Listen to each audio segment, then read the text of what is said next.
Internet अवरोध गरेकोमा कुलमान घिसिङलाई हुन सक्छ 5 वर्षसम्म जेल। यस्तो छ कानुन।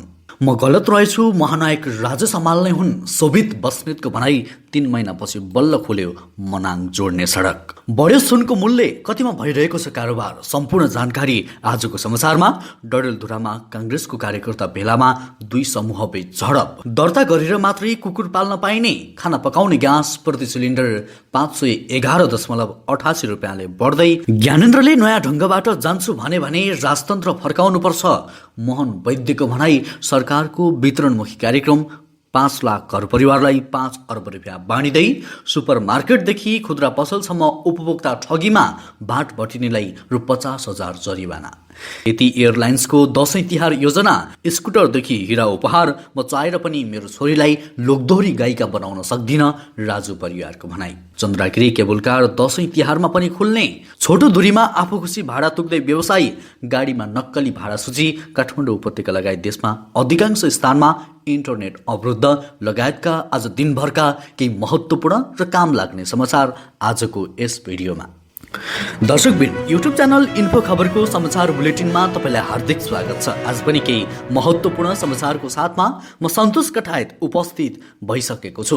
पुरा समाचार अत्यन्तै धेरै महत्त्वपूर्ण भएकाले अन्तिमसम्म हेरी समाचारलाई लाइक गर्न, कमेन्ट गर्न, त्यसैगरी साथीभाइमा सेयर गर्न पनि नबिर्सिनुहोला। साथै हाम्रो समाचारलाई कुन ठाउँबाट यति बेला हेरिरहनु भएको छ कमेन्टमा जानकारी गराउनुहोस् है त।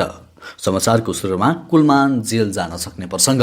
आफूले बढाएको पोल भाडा नतिरेको भन्दै नेपाल विद्युत प्राधिकरणले शनिबारदेखि देशभर विभिन्न स्थानमा इन्टरनेटको तार काटेको छ। प्राधिकरणले तार काटेसँगै चितवनको भरतपुर सहित विराटनगर, पाल्पा, बुटोल, धनकुटा लगायत विभिन्न जिल्लाका विभिन्न स्थानमा इन्टरनेट सेवा अवरुद्ध भइसकेका छन्। तार काटेको घटनाप्रति दूरसञ्चार क्षेत्रको नियामक निकाय नेपाल दूरसञ्चार प्राधिकरणले सूचना मार्फत दुःख व्यक्त गर्दै इन्टरनेटको तार काट्ने काम दूरसञ्चार ऐन 2053 विपरीत रहेको जनाएको छ। दूरसञ्चार ऐन 2053 अनुसार कसैले पनि यस्तो सेवा अवरुद्ध गरेमा दण्डनीय हुने व्यवस्था छ।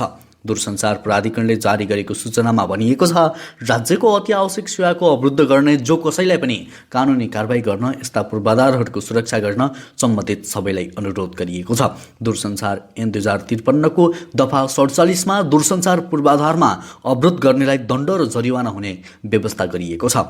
कुनै व्यक्तिले बदनियतका साथ दूरसञ्चार लाइन, दूरसञ्चार प्रणाली वा सोसँग सम्बन्धित अन्य कुनै संरचना वा उपकरणमा प्रतिकूल असर पर्ने गरी कुनै काम गरेमा, बिगारेमा वा कुनै किसिमले हानि नोक्सानी पुर्याएमा, यस्तो कामको लागि प्रोत्साहन दिएमा वा यस्तो काम गर्न उद्योग गरेमा कसुरको मात्र हेरी त्यस्तो व्यक्तिलाई हानि नोक्सानीको बिगो बमोजिम जरिवाना वा 5 वर्षसम्म कैद वा दुवै सजाय हुन सक्नेछ।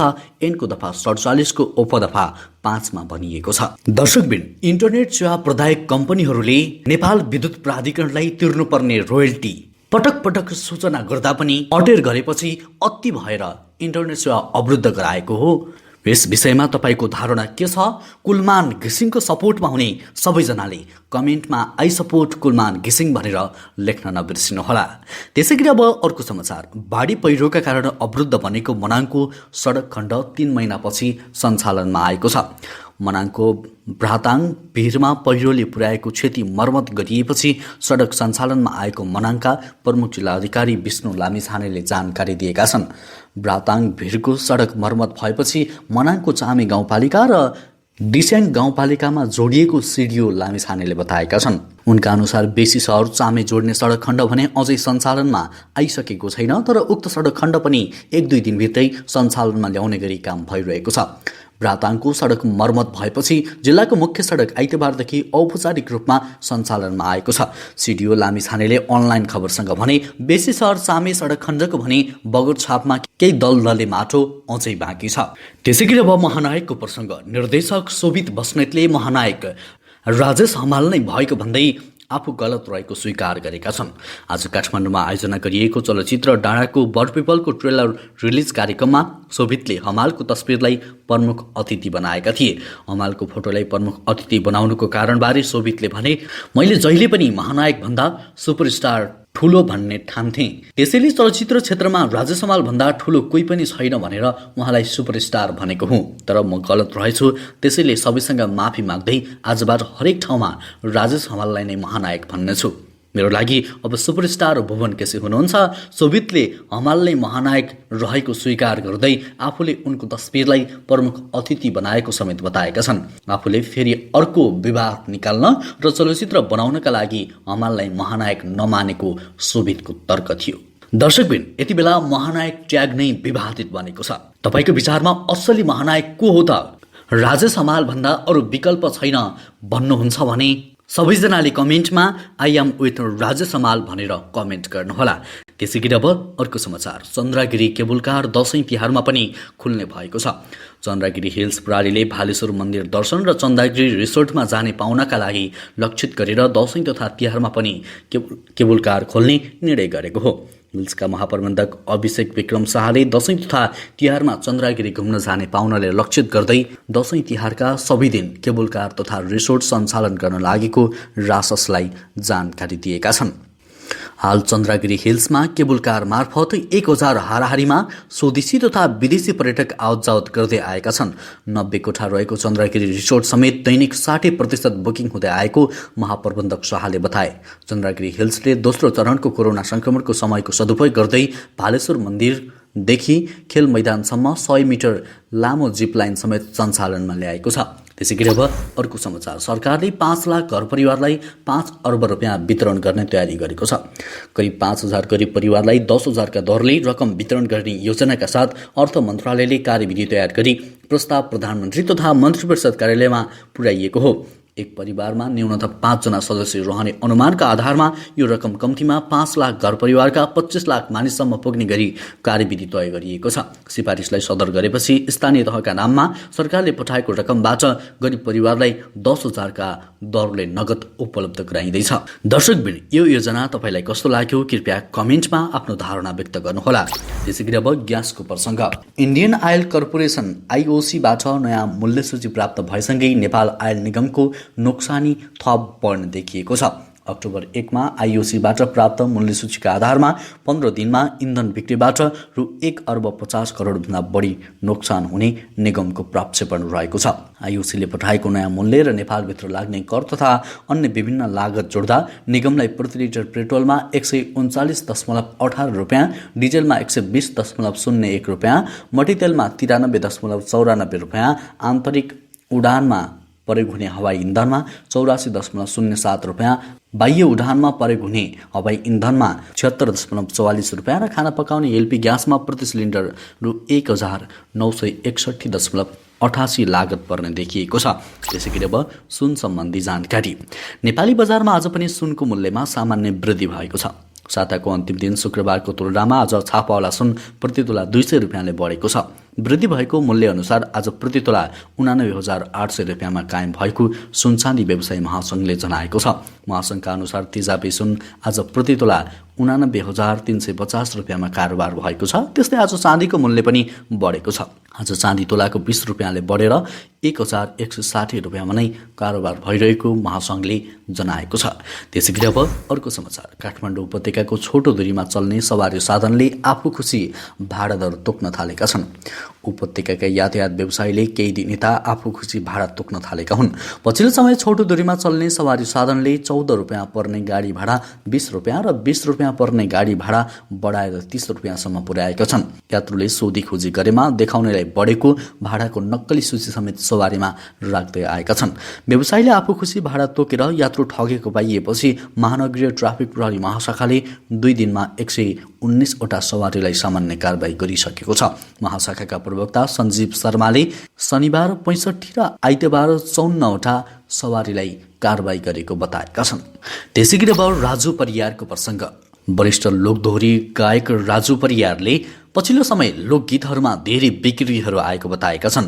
न्युज 24 टेलिभिजनको इटक कार्यक्रममा बोल्दै उनले चाहेर पनि विकृतिकै कारण आफ्नो छोरीलाई लोकदोहोरी गायिका बनाउन नसक्ने पनि उनले बताएका छन्। उनले अहिलेका गीतहरू मैले गाएको गीत हो भनेर परिवारलाई सुनाउन नसकिने अवस्थामा पुगेको तर्कलाई पनि स्वीकार गरेका छन्। कार्यक्रममा बोल्दै उनले भनेका छन्, पछिल्लो समय नेपाली लोकदोहोरीमा धेरै विकृतिहरू रहेका छन्। विकृतिहरूकै कारण म मेरो छोरीलाई लोकदोहोरी गायिका बनाउन सक्दिनँ। नेपालमा गीतसँग सम्बन्धित धेरै निकायहरू रहे पनि त्यसले काम नै गरिरहेको छ भन्ने थाहा नपाएको उनको भनाइ छ। लोकदोहोरी गीत सबै परिवारमा बसेर सुन्न सकिने हुनुपर्ने बताए। उनले लोकदोहोरी गीतमा विकृति बढेको प्रति चिन्ता समेत व्यक्त गरे। दर्शकबिन, नेपाली लोकदोहोरी क्षेत्रमा भएको विकृति अनि विसङ्गतिलाई न्यूनीकरण गर्नको लागि के गर्नुपर्छ जस्तो लाग्छ? तपाईको विचार कमेन्ट गर्नुहोला। त्यसैगरी अब झडपको प्रसङ्ग। डडेलधुरामा काङ्ग्रेसको भेलामा 2 समूहबीच झडप भएको छ। सभापति एवं प्रधानमन्त्री शेरबहादुर देउबाको गृह जिल्ला डडेलधुरामा काङ्ग्रेसकै 2 समूहबीच झडप भएको हो। सभापति देउबा इतर समूहले बोलाएको भेलामा काङ्ग्रेस केन्द्रीय सदस्य त्रय अर्जुन नरसिंह केसी, डाक्टर शेखर कोइराला र गुरुराज घिमिरे सहभागी थिए। आमसभा भइरहेका बेला देउबा पक्षले हस्तक्षेप गर्न खोजेपछि झडप भएको थियो। आमसभामा एक आपसमा काङ्ग्रेस कार्यकर्ता बीच धकेलाधकेल मात्रै भएको जिल्ला प्रहरी कार्यालय डडेलधुराका प्रहरी नायक उपरीक्षक महेन्द्र नेपालले बताए। उनले घाइते भएको विवरण प्रहरीसम्म आइ नसकेको बताए। जिल्ला सभापति कर्ण मल्ल समूहको विरोधका बीच देउबा समूहले हस्तक्षेप गरेर वडा र पालिका अधिवेशन गरेपछि डडेलधुरा काङ्ग्रेसमा विवाद बढ्दै गएको हो। त्यसैगरी अब अर्को समाचार। यति एयरलाइन्सले दशैं तिहार र छठ लक्षित यात्रुहरूका लागि उपहार योजना ल्याएको छ। एयरलाइन्सले 23औं वर्षगाँठ मनाइरहँदा धमाकेदार दशैं तिहार अभियान अन्तर्गत स्कुटरदेखि हिरासम्मका उपहार ल्याएको छ। उक्त योजना पहिलो हुनेलाई यमाहाको फेसिनो 125 FI स्कुटर, दोस्रोलाई दुबई जाने आउने हवाई टिकट र तेस्रो हुनेलाई हिराको टप प्रदान गरिने कम्पनीले बताएको छ। यो योजना असोज 21 देखि कार्तिक 24 गतेसम्म यति मार्फत यात्रा गर्ने सबैमा लागू हुनेछ। प्रथम पुरस्कारको प्रायोजन यमाहाको आधिकारिक विक्रेता MAW, दोस्रो पुरस्कार सस्तो टिकट अनलाइन ट्राभल एजेन्सी र तेस्रो पुरस्कार बालाजी डायमन्ड प्रणालीले प्रायोजन गरेको छ। त्यसैगरी अब अर्को समाचार। कुकुर पाल्ने र पछि जथाभावी रूपमा छाडिदिने समस्या बढेपछि तनहुमा दर्ता गरेर मात्रै कुकुर पाल्न पाउने नियम लागू भएको छ। भेटेरिनरी अस्पताल तथा पशु सेवा विज्ञ केन्द्र तनहुले ब्यास नगरपालिकाभित्र दर्ता गरेर मात्रै कुकुर पाल्न पाउने नियम लागू गरेको हो। कार्यालयले यस वर्ष ब्यास नगरपालिकालाई रेबिस मुक्त बनाउन अभियान पनि सञ्चालन गर्न लागेको विज्ञ केन्द्र तनहुका प्रमुख डाक्टर बालकुमार श्रेष्ठले जानकारी दिए। श्रेष्ठका अनुसार ब्यास नगरपालिकाभित्र रहेका सामुदायिक तथा घरपालुवा कुकुरको विवरण पनि सङ्कलन गरिनेछ। कुकुर पाल्ने र बीचमा जथाभावी छाडिदिने समस्या व्यापक छ। त्यसले गर्दा सडकमा दुर्घटनाको जोखिम पनि बढाएको छ। उनले भने त्यसो गर्दा रेबिसको जोखिम पनि उत्तिकै बढ्छ। त्यसैगरी अब पेट्रोलको प्रसङ्ग। नेपाल आयल निगम NOCलाई पेट्रोलियम पदार्थको व्यापारमा मासिक 3 अर्ब रुपियाँ घाटा हुन थालेको छ। भारतीय आयल कर्पोरेसनले पठाएको नयाँ मूल्य सूची अनुसार निगमलाई मासिक 3 अर्ब रुपियाँ घाटा हुने भएको हो। IOCले हरेक 15 दिनमा निगमलाई नयाँ मूल्य सूची पठाउँदै आएको छ, जस अनुसार अक्टोबर 1 मा मूल्य सूची पठाइसकेको छ। IOCले पठाएको सूची अनुसार पेट्रोलको मूल्य प्रति लिटर 139 र डिजेल मट्टीतेलको मूल्य प्रति लिटर 120 रुपियाँ हुन आउँछ। हाल पेट्रोलको प्रति लिटर मूल्य 130 र डिजेल पेट्रोलको मूल्य 113 रुपियाँ छ। IOCबाट नयाँ मूल्य सूची आएको 2 दिनसम्म निगमले पेट्रोल र डिजेलको मूल्य बढाएको छैन। त्यसैगरी अब अर्को समाचार। चाडपर्वलाई लक्षित गरेर सहरी क्षेत्रमा बिक्री गर्न करिब 70,000 खसी बोका तयारी अवस्थामा रहेको पशु सेवा विभागले जनाएको छ। दशैं तिहारमा खसी बोकाको मासु अभाव नहोस् भनेर उत्पादनका पकेट क्षेत्रबाट सहरी क्षेत्रमा ल्याउने तयारी भइरहेको छ। विभागले हेरफेर गरेर इन्टरनेसनल मार्फत लिएको तथ्याङ्क अनुसार करिब 2000 पशुपालक सहकारीका सदस्यले चाडपर्वलाई करिब 50,000 खसी बोका बिक्रीका लागि तयारी अवस्थामा राखेका छन्। त्यसैगरी बाख्रा व्यवसायी सङ्घमा आबद्ध किसान 20-30,000 खसी बोका बेच्ने योजनामा छन्। दशैंलाई 70,000 खसी बोका बिक्री गर्ने तयारी रहेको पशु सेवा विभागका प्रवक्ता डाक्टर चन्द्र ढकालले बताएका छन्। त्यसैगरी अब अर्को समाचार। नेपालको माओवादी आन्दोलनका वैचारिक नेता भनेर चिनिने मोहन वैद्यले राजतन्त्र फर्काउनु पर्नेमा जोड दिएका छन्। यो हो टेलिभिजनको अन्तर्वार्ताका क्रममा नेता वैद्यले पूर्व राजा ज्ञानेन्द्रले नयाँ ढङ्गले सोचे भने राजतन्त्र फर्काउन आवश्यक रहेको बताएका हुन्। देशको राष्ट्रियता स्वाधीनता खतरामा परेको भन्दै मोहन वैद्यले राजतन्त्र फर्काउनु पर्ने तर्क गरेका छन्। अहिले राजा छैन, एउटा शक्ति चाहिँ छ, तर त्यो शक्ति नयाँ किसिमले आएमा सहकार्य गर्ने इच्छा वैद्यले राखेका छन्। कम्बोसियामा पनि नरोदम सिंहानुकले कम्युनिस्टहरूसँग मिलेर सफल भएको उनले उदाहरण दिए। नेपालमा पनि ज्ञानेन्द्रले त्यसरी आएमा पुरानै पूर्वाग्रहमा नबस्ने उनको जिकिर छ। नयाँ परिस्थिति अनुसार जानु पर्यो उनले भने। हवस् त दर्शक, अहिलेलाई केही महत्त्वपूर्ण र काम लाग्ने समाचारको सिलसिला यति नै। हरेक दिन बिहानै ताजा र सत्य समाचार हेर्नको लागि हाम्रो युट्युब च्यानल इन्फो खबरलाई सब्स्क्राइब गर्नुहोला। अहिले भने म लगायत हाम्रो सम्पूर्ण टिमलाई बिदा दिनुहोस्। तपाईँको आजको दिन उत्कृष्ट बनोस्।